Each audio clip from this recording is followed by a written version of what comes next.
So we have discussed regarding Eulerian's graphs, that means which contains a Euler circuit, and we have also talked about graphs that contains Euler trails. We have seen a necessary and sufficient condition for a graph to be an Eulerian, and also a necessary and sufficient condition for a graph to contain an Euler trail. So all of these we have seen in the previous classes. Now, what was Euler circuit? It is a circuit that contains all the edges of the graph. Okay. We define something called as Hamiltonian cycle.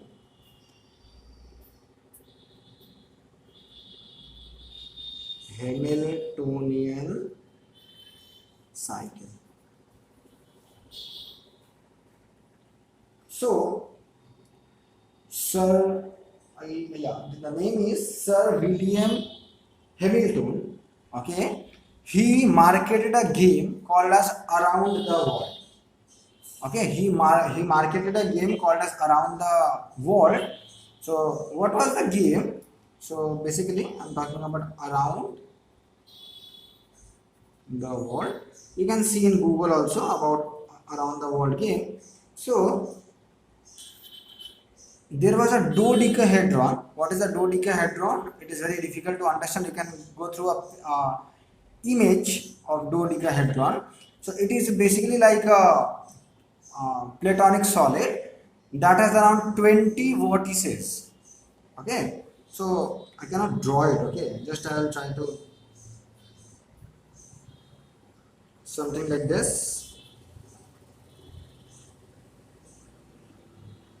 And it's a big structure, so it has got how many vertices? 1, 2, 3, 4. There are many. Okay, 5, 6, 7, 8, 9, 10. They have only drawn 10 vertices, but there are altogether 20 vertices. So the game was every vertex of the dodecahedron represented a famous city. Okay, so these were famous cities. So every vertex of the dodecahedron was basically a name of the famous city. So what was the aim of the game? You have to travel through all these famous cities exactly once. So the question was, is it possible to start from any city and travel all the cities and reach back to the initial city? So this was the game Around the World. So that means you have to find a cycle, because you are starting at the same vertex and ending at the same vertex. That is a cycle, and covering every vertex exactly once. This time there is a question of vertices, not edges. So you may not cover all the edges, but you have to cover all the vertices, because you have to travel every famous city exactly once. So a cycle that consists of all the vertices of a graph exactly once, that cycle was named as Hamiltonian cycle. So let me define what is a definition of a Hamiltonian cycle. So here is the definition. A cycle in a graph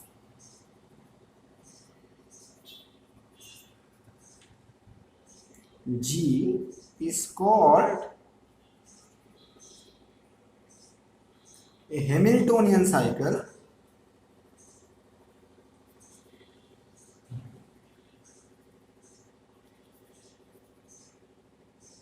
if it contains each vertex of G.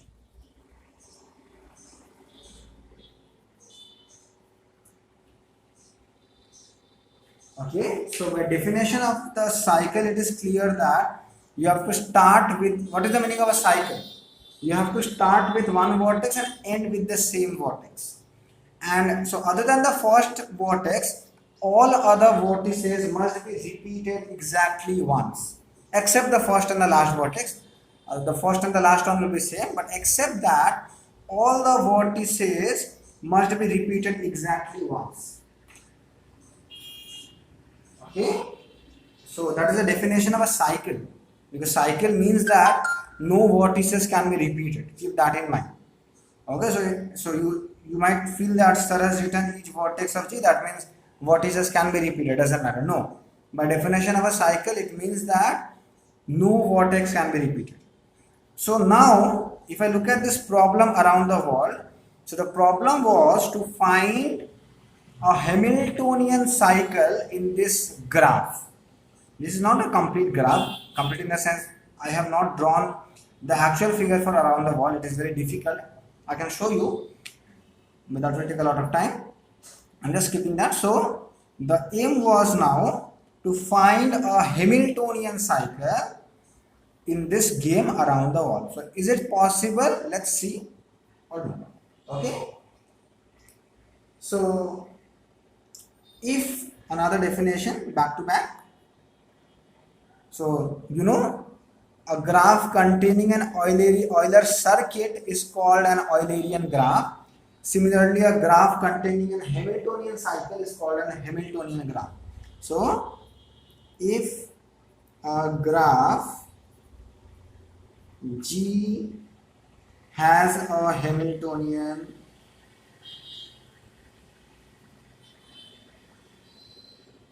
cycle, then G is said to be, or G is called a Hamiltonian graph.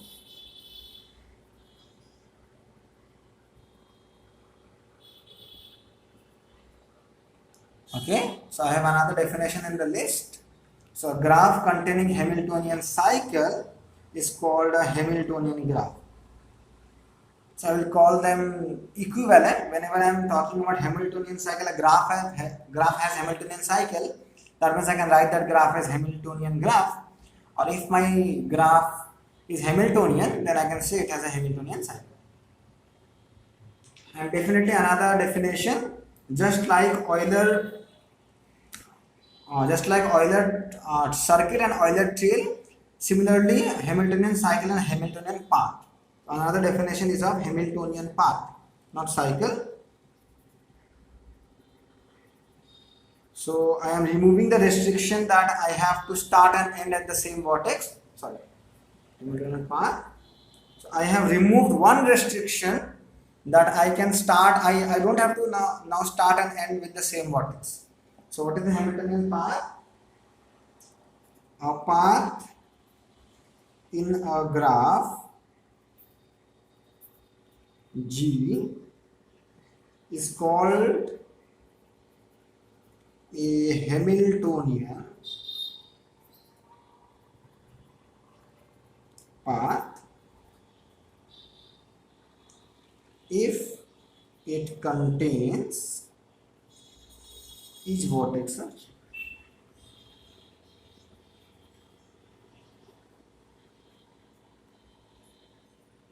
Okay, that means this is the scenario. So just like Euler circuit and Euler trail, Hamiltonian cycle and Hamiltonian path. So remember again, if my graph has a Hamiltonian path, we do not have a special name for it. Just like if a graph has Euler trail, we don't have any special name for it. We just write the graph G has a Hamiltonian path, the graph G has a Hamiltonian cycle, Hamiltonian path. Okay, or if my graph G has Euler trail, we just write that graph G has Euler trail.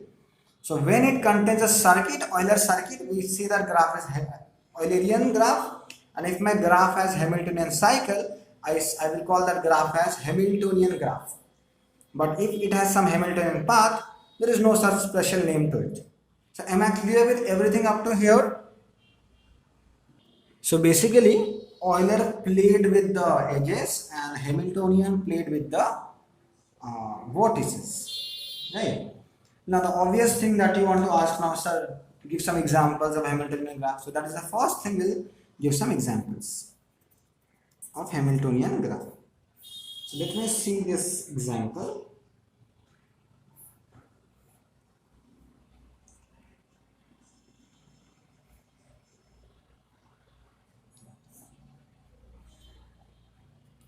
It's here as well.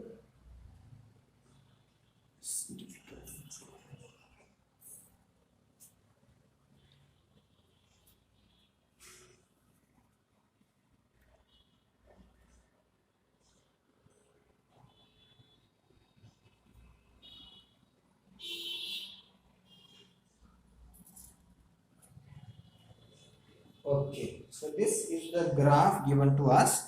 So this is the vortex V1, V2, V3. Suppose I'm calling this as V4, V5, V6. There are 7 vortices. That means I have to find a cycle that contains all the vortices of this graph. Now let me draw it like this. Suppose I start with V1. I go here, so I'll call this as E1. Suppose I go here, so I have covered V2 also. Let me go here then. Suppose I'll call this E3, E4, E5, E6, E7, and suppose I'm naming this as E8, E9, E10. Okay, so you see the fist-like structure that I made, this figure or this black lines is a cycle that contains every vortex exactly once. You see, it is not necessary to cover all the edges. I haven't covered edge 8, edge 9, edge 10, but this I have covered all the vortices. So this cycle V1 E1, V2 E2, V5 E3, V6 E4, V7 E3 or E5, V4 E6, V3 E7, V1. This is a Hamiltonian cycle. Hamiltonian cycle. Suppose I name this graph as G. In G, as it contains all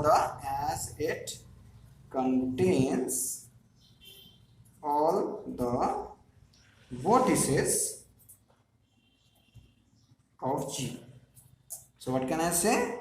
Therefore, G is Hamiltonian. G is a Hamiltonian graph. G is Hamiltonian.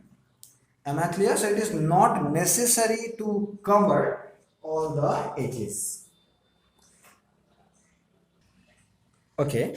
Now, is this graph Eulerian? Can anybody tell me, is this graph Eulerian?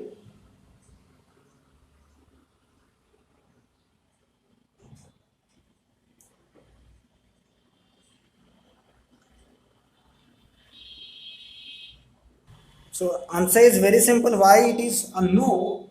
Because you can see an odd degree vortex. An odd degree vortex here. And this does not even contain an Euler trail, because to contain an Euler trail, there should have exactly 2 odd degree vortices. But it has 1, 2, 3, 4. It has got 4 odd degree vortices. So this graph does not even have an Euler trail or an Euler circuit, but it has a Hamiltonian cycle. Yes, I got you, Alma. Right? So keep that in mind. So there is no link between Hamiltonian graph and Eulerian graph. So a graph may be Eulerian if it is not Hamiltonian, or converse is also true, that I have a graph which is Hamiltonian but not Eulerian. So this kind of counter examples are asked in your exams. Draw a graph that has an Eulerian circuit but does not have an Hamiltonian cycle, or draw a graph that has Hamiltonian cycle but not Euler circuit. So all those things you try to draw, all possibilities which has both. I can show you an example which has got both. So draw a graph which is both Hamiltonian and Eulerian. The answer is very easy. This graph, if I call this graph H, you see this, if I consider, this is both an Hamiltonian cycle and Eulerian circuit. So H is both Eulerian and Hamiltonian.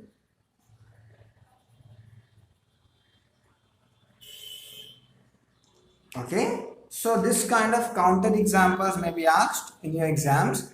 Draw a graph which is not Eulerian, not Hamiltonian. Draw a graph which is Eulerian but not Hamiltonian, etc., etc. So try to draw all the possibilities. You can check. Okay.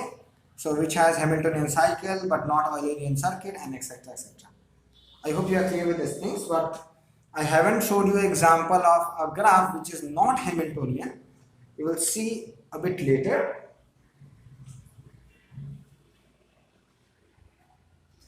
Okay. So now the obvious question that comes in our mind is like, is there any necessary and sufficient condition to determine a graph is Hamiltonian or not? Just like we have done for Eulerian circuit or Eulerian graph. What was the necessary and sufficient condition?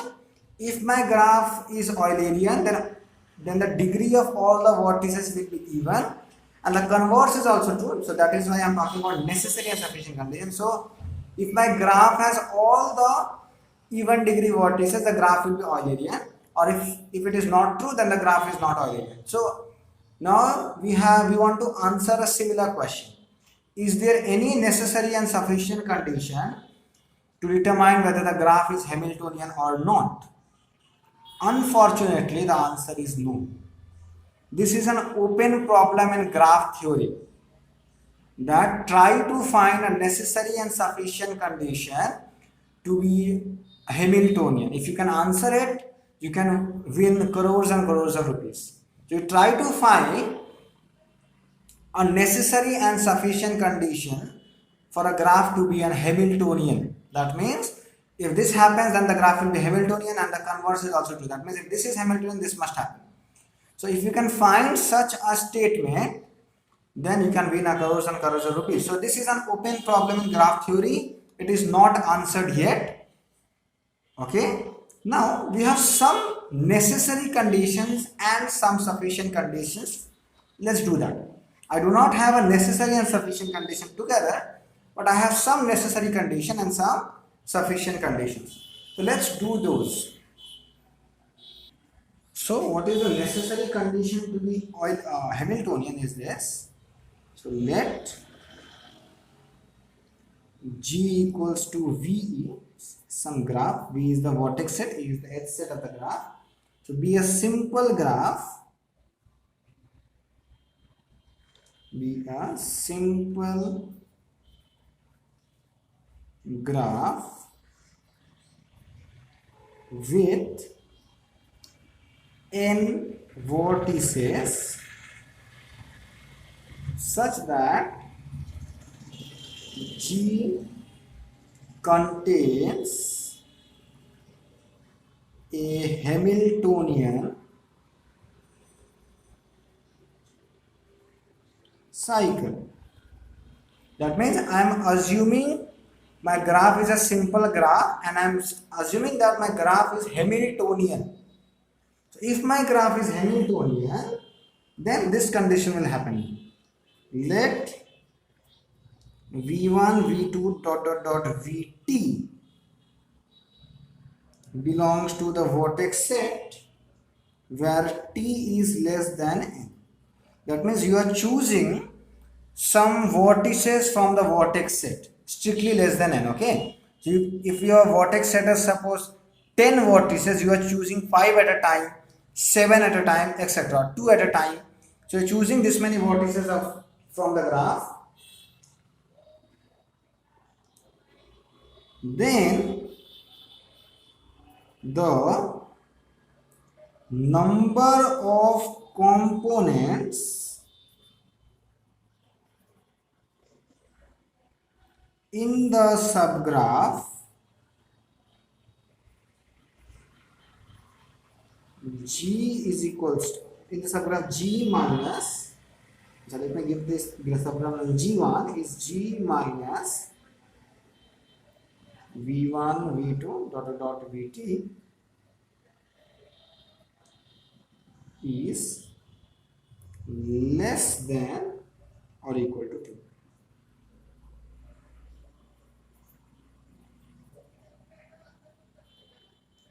I'll tell you what is the meaning of this. So suppose a graph has a Hamiltonian cycle. Suppose your graph has a Hamiltonian cycle. That means you are assuming that your graph is Hamiltonian. Then this condition will happen. What condition? You take any number of vertices from V, not the all vertices, some less than n. So if your graph has suppose 10 vertices, you can choose any number of vertices up to 9. You may choose one vertex, two vertices, three vertices. I am choosing this many vertices. With these vertices, you make a new subgraph G1. How are you making a new subgraph G1? You are removing these vertices from the graph G. You know the meaning of this notation. If you are removing a vertex, you are removing all the edges incident to it. You are removing all the edges incident to it. That means, this means G1 is a graph which has none of the vertices V1, V2, Vt, and no edges which are incident to this. So I have removed all the vertices V1, V2, Vt, and all the edges which were incident to them in G. Then I have got a new graph G1. Then the number of components, you know about components, the maximal connected subgraphs. So the number of components of this subgraph will be maximum t. That means the number of components in this subgraph is less than or equal to t. So if my graph is Hamiltonian, this will happen. Did you understand the statement? So yes. So let's do the proof of this theorem. The proof is extremely easy. It's very obvious. So you should be clear with this meaning. So try to understand my point. So because G is Hamiltonian, I will not write all those things. So it has some Hamiltonian cycle. Let's call that cycle as C. So let C be a Hamiltonian cycle.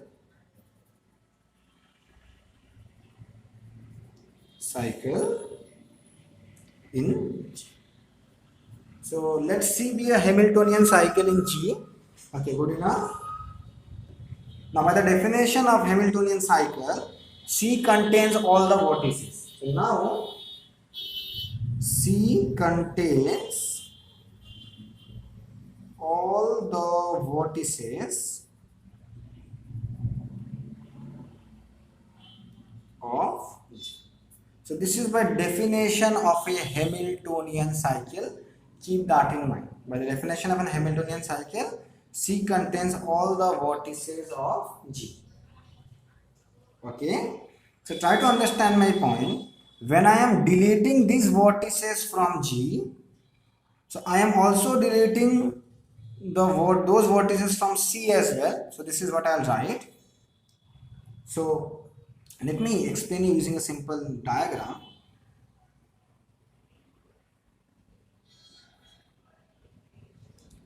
So this is the graph which is Hamiltonian. So V1, V1, V2, V2. It's just for your understanding, not for the proof. So clearly this is a Hamiltonian graph and this is a Hamiltonian cycle. If you are removing V1 from your graph, so your cycle was what? Your cycle was, I'll write it here. So this is not the part of the proof. This is not the, whatever I am writing in green is not the part of the proof. So what is the Hamiltonian cycle here? V1, E1, V2, E2, V3, E3, V4, E4 and again V1. So if I am removing this vertex from G, so this edge and this edge also gets removed. Suppose I am taking T to be 1. Okay, I am taking T to be 1. That means I am just choosing one vertex and I am deleting them. So what is my new graph G1? New graph is this one. This and this. Why? Because I have removed V1, all the edges incident to V1. So I am remaining here with V4, V2, V3, this and this. So you see this. So in this graph G1, this is not there. E1 is not there. And then V2 is there, E2 is there, V3 is there, E3 is there, V4 is there. But again E4 is not there, E1 is not there. So I will only remain with this part. So this is what I will write here. So now C contains all the vertices of G. Therefore, when the vortices, so whatever I have written in green is not the part of the proof. So therefore, when the vortices v1, v2 vt are deleted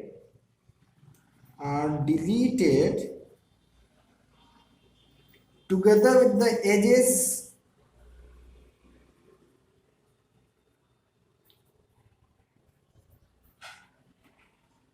incident with these vortices,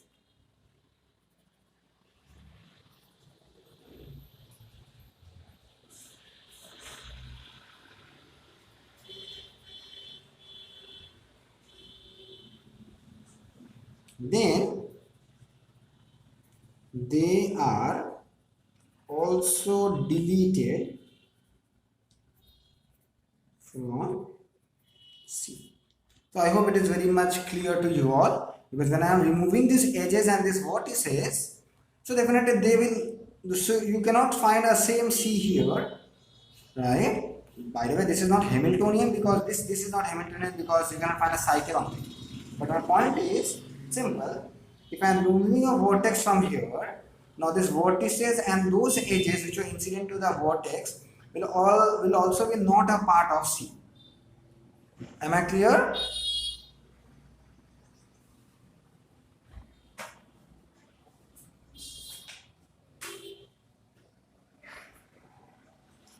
Up to here it is very simple. I have a Hamiltonian cycle from that.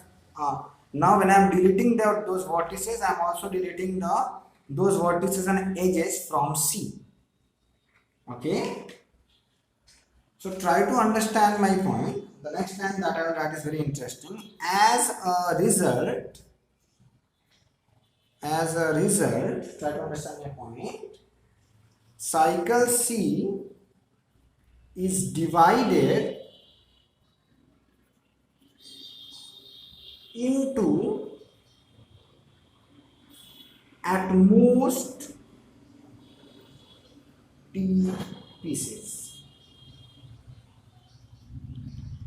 So my point is this,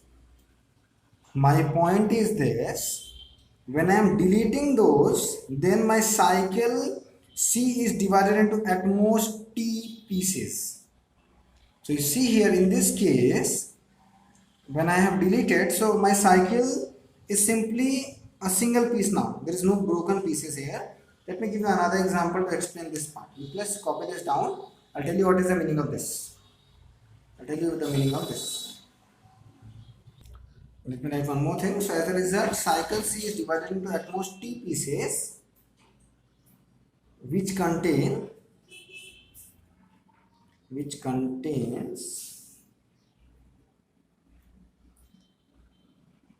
all the vortices of G1. When I am deleting this vortices from the cycle C, this all vortices are removed from cycle C. That means my cycle contains all the vortices of G1. Because it contains all the vortices of G and I have removed this many vortices, so it contains all the vortices of G1. So as a result, the cycle G, which was originally in the previous graph,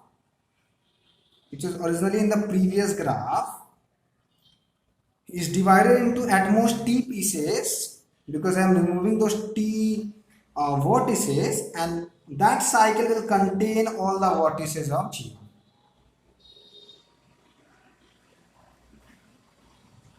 So let me explain you the line which is written in purple here. I hope you will understand. Okay. So again, whatever I am doing in green is not the part of the proof, just for your understanding. Suppose I have some graph like this.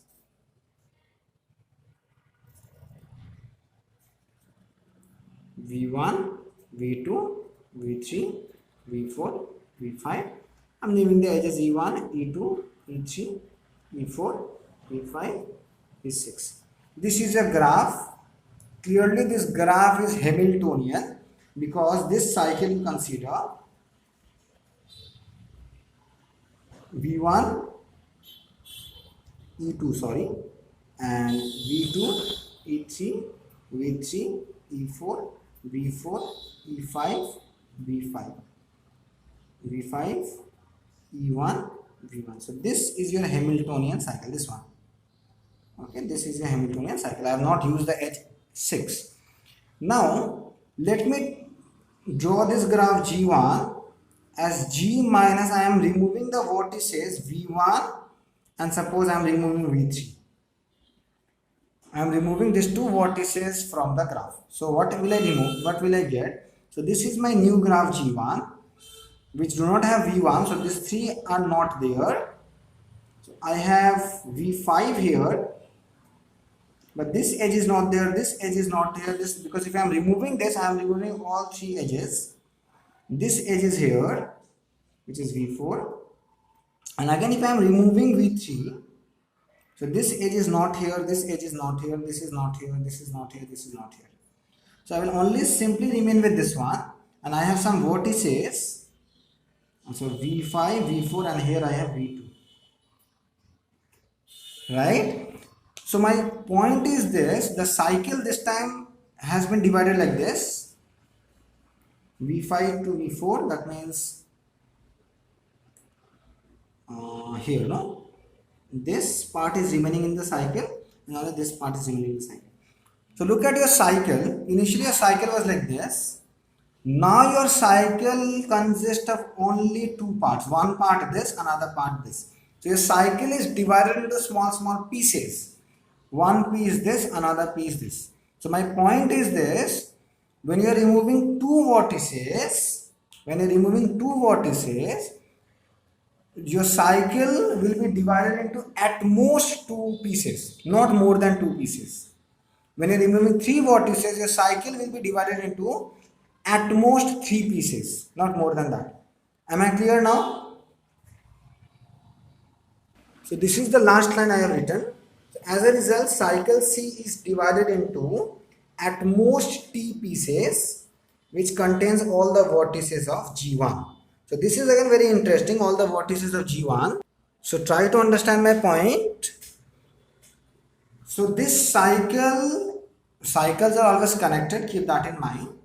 Now this cycle has been broken into two pieces, and you see G1 has exactly two pieces, at most two pieces I mean. So you see how many components of G1 are there, one component, another component. So because the cycle G1 contains all the vertices of G1, so if the cycle C is divided into at most t pieces, then G1 can have at most t components. So hence, so this is the last line of the proof, number of components in G1 is at most, and this completes the proof. Okay, so this was not the part of the proof, just for understanding. So this is the thing. So what is the importance of the necessary condition of any theorem? We use the contrapositive statement. Contrapositive statement.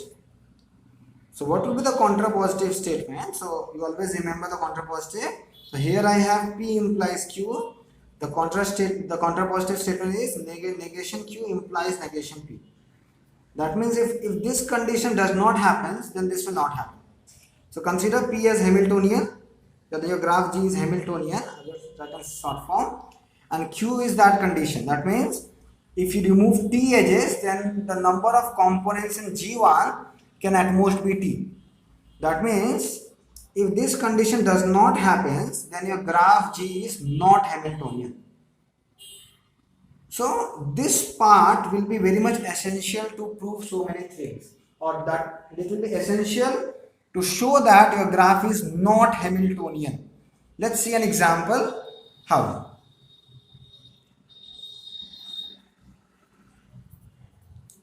Let's say this example.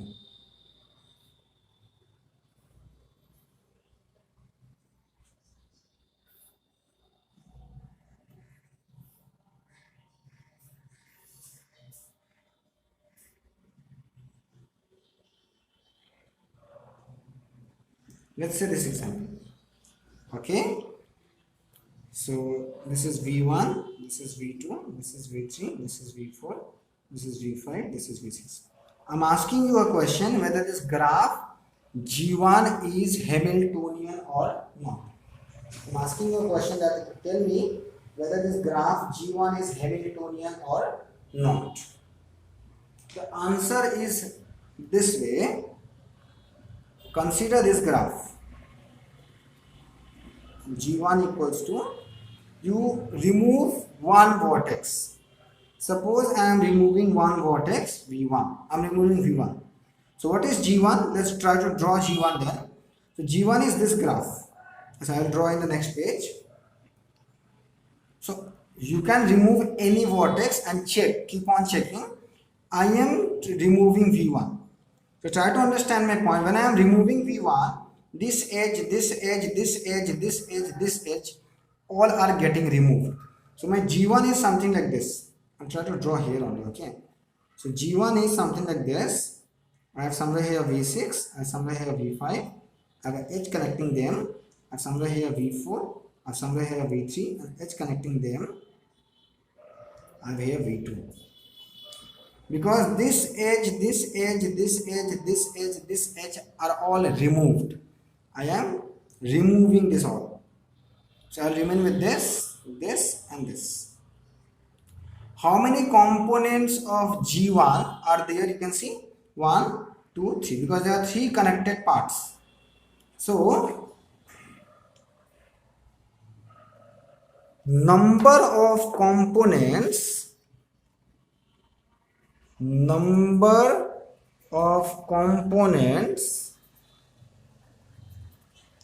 of G1 is what? According to us it is 3.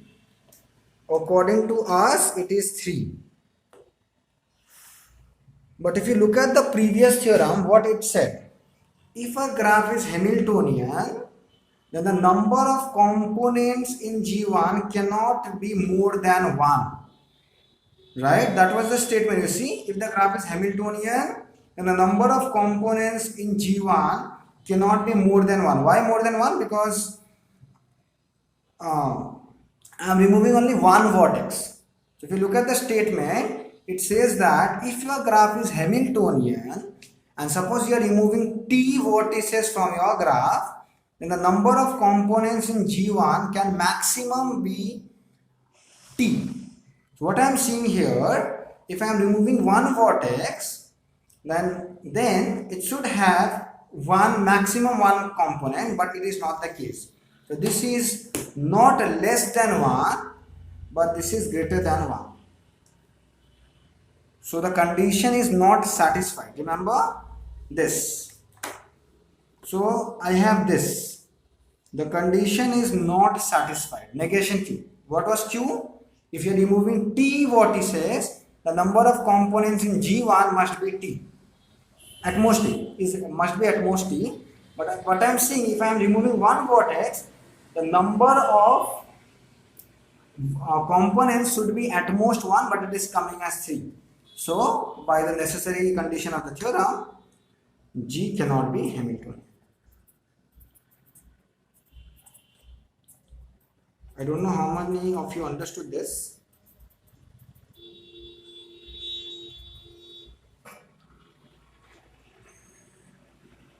So remember, this condition is just necessary. That means, suppose if I removed some vortex,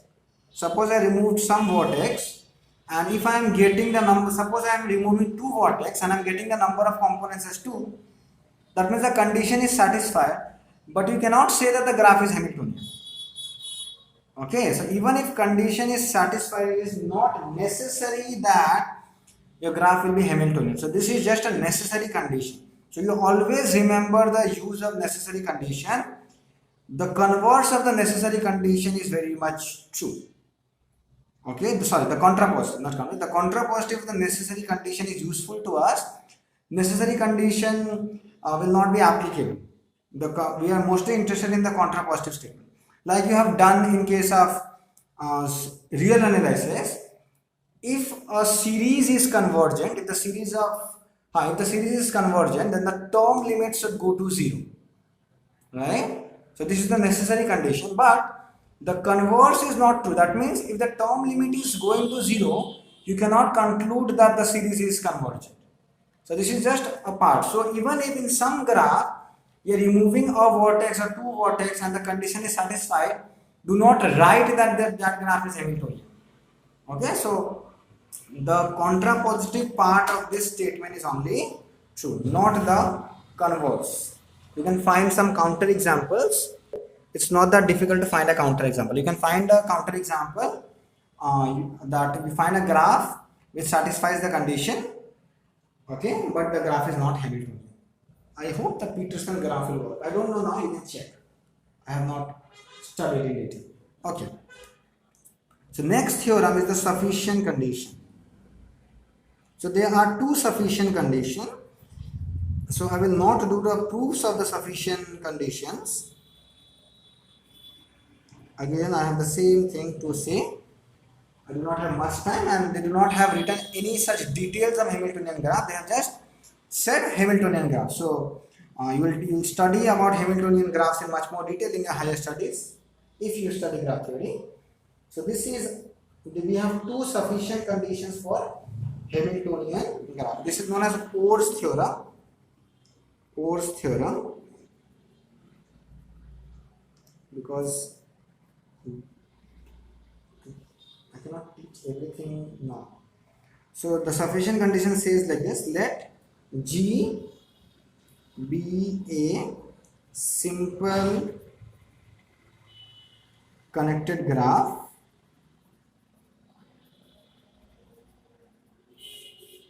with n vertices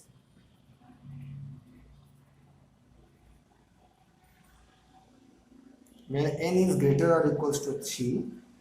Definitely this is required, because if a graph is just two vertex, you cannot talk about the Hamiltonian cycle 1 2 and your graph is simple. So how can you make a cycle from that? If for any two vertices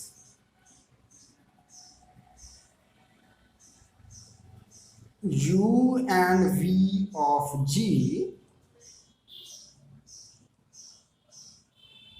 such that u and v are not adjacent, degree of u plus degree of v is greater or equals to n, then G is Hamiltonian.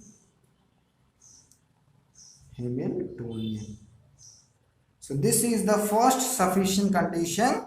That means, what does the theorem says? First of all, this theorem is only true for simple connected graph with n vertices. If this condition gets satisfied, then your graph G will be Hamiltonian. So that means this will help you to determine a graph is Hamiltonian or not. But the condition is very much complicated. You have to pick any two vertices. You have to pick any two vertices of G which are not adjacent. You add their degrees. Their sum should be greater or equals to n. Their sum should be greater or equals to n. This must be true for every pair of non-adjacent vertices. You cannot just check for any two vertex and just say that this will happen. You have to check for every two non-adjacent vertices must satisfy this condition. So if every pair of non-adjacent vertices satisfies this condition, then you can say that G is Hamiltonian. If any one pair does not satisfy this condition, you cannot conclude that the graph G is Hamiltonian, because this condition is only sufficient but not necessary. Okay, so the applying this to sums will be not that easy. If your graph has less number of vertices, it is true. Okay, I'll show you examples based on this also. Now another thing is this. See, you cannot You cannot apply this theorem here. You can apply this theorem here. You can clearly see this graph is Hamiltonian. No doubt at all. This is the Hamiltonian cycle. Let's use this theorem. You choose this and this. They are non-adjacent. You cannot choose this and this. They are adjacent. Degree of u is 2. Degree of v is 2. 2 plus 2 is 4. Greater or equals to 1, 2, 3, 4. N here is a number of vertices. Okay. So degree of u plus degree of v is greater or equals to 4. This condition is satisfied. You choose here this and this. Degree 2, this condition is satisfied. Okay. So if this condition is satisfied for every non-adjacent vertices, there is only two non-adjacent, so it is very easy to check. Then you can say that the graph is Hamiltonian. If the condition is not satisfied, you cannot conclude that the graph is Hamiltonian. Another sufficient condition, I should write it down.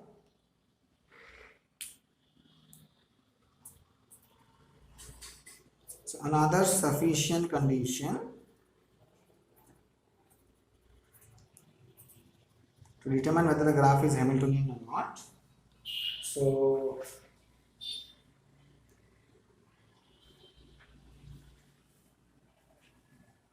I cannot find there is another thing.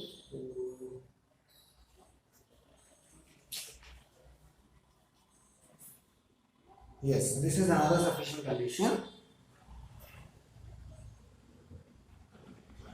Let G be a simple graph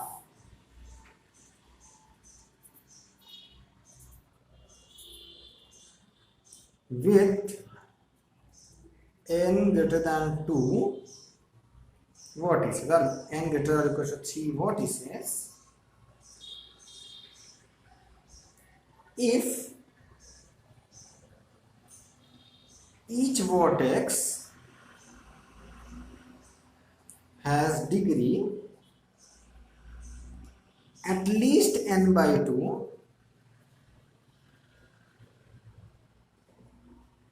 then G has a Hamiltonian cycle. I'll show you the proof of this one. The proof is extremely easy. Sorry. You see, what is this sufficient condition? The proof of this sufficient condition comes from above one. I'll tell you how. So, I will consider this is much easier to check. So, my question, thing is this. What is this theorem?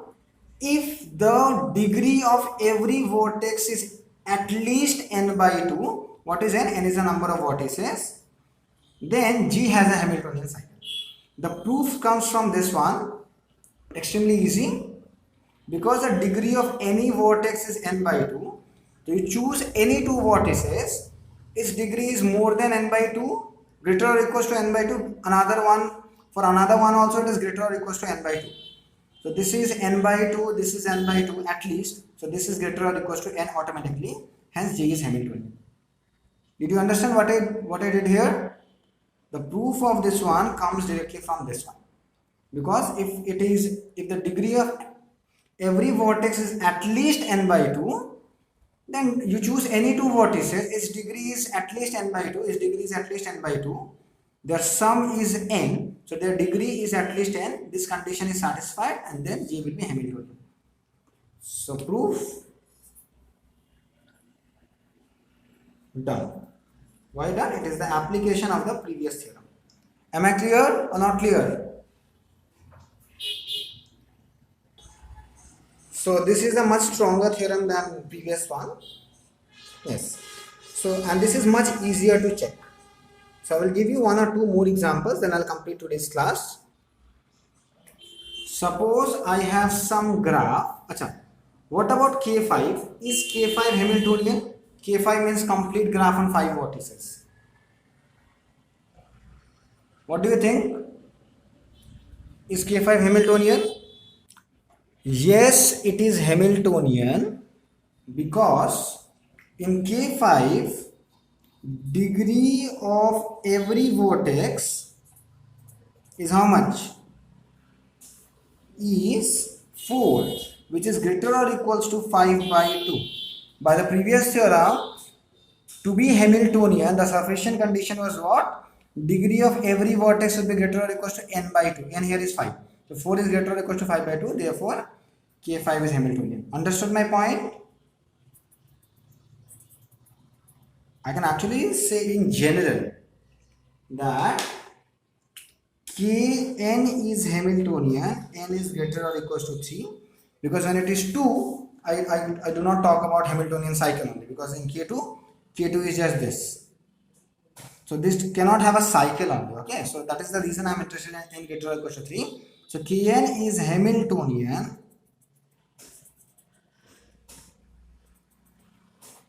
because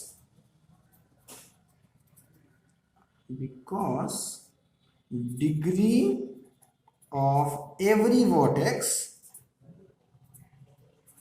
is what? In a complete graph, degree of every vertex is n minus 1 by 2, and this is greater or equals to n by 2, because n minus 1 is more than 1, because I am taking n is greater or equals to 3.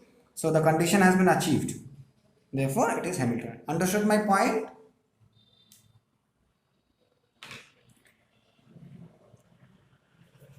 So you can think of many more examples of Hamiltonian graph. An example which is not Hamiltonian. You can think all those things. Okay. So I will not be doing much more on Hamiltonian graphs. I will end here. So Hamiltonian graphs, you can just like this much thing is only there in Hamiltonian graph. Not much is there. Okay. So I'll just end here. That's all for today, and that's all from Hamiltonian graphs. So we have completed Eulerian graphs and Hamiltonian graphs. We'll start with a new topic in the next class. Thank you.